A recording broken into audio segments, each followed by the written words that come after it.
D'après ce que nous avons vu et entendu sur internet, toutes les observations d'OVNI et tous les contacts avec des extraterrestres présumés se font de manière isolée. Mais que se passerait-il si nous vous disions qu'il y a un cas où ça ne s'est pas passé ainsi? Que se passerait-il si toute une population établissait un contact extraterrestre?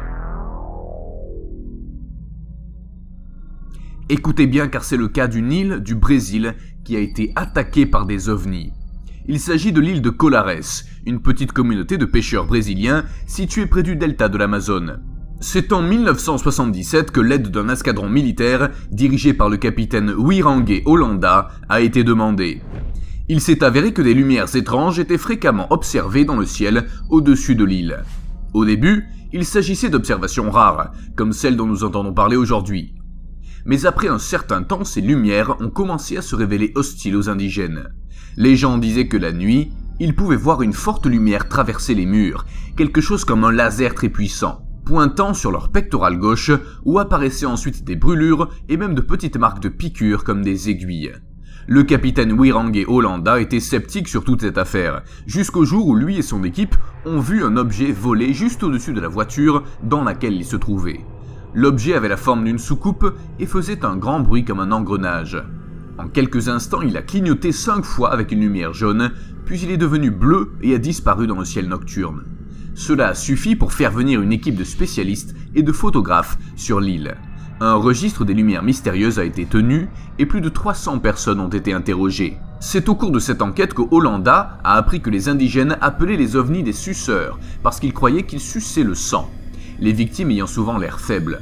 Mystérieusement, 8 sur 10 des personnes touchées étaient des femmes, et le rayon se concentrait toujours sur le sein gauche. Dans une interview accordée à un magazine de l'OFU, Holanda a avoué qu'il ne croyait presque jamais que c'était réel, bien qu'il ait vu un vaisseau spatial de ses propres yeux et qu'il ait reçu plus de 100 photos de lumières étranges dans le ciel. « Je me suis senti, a dit Holanda, comme l'avocat du diable. J'ai été envoyé pour nier ce qui se passait sur l'île. » En fait, il a lui-même interviewé un grand nombre de personnes.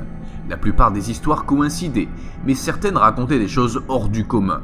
Une femme, par exemple, a raconté qu'une nuit, elle allaitait son bébé à l'intérieur de sa maison. Puis elle a remarqué que la température de la pièce avait légèrement changé.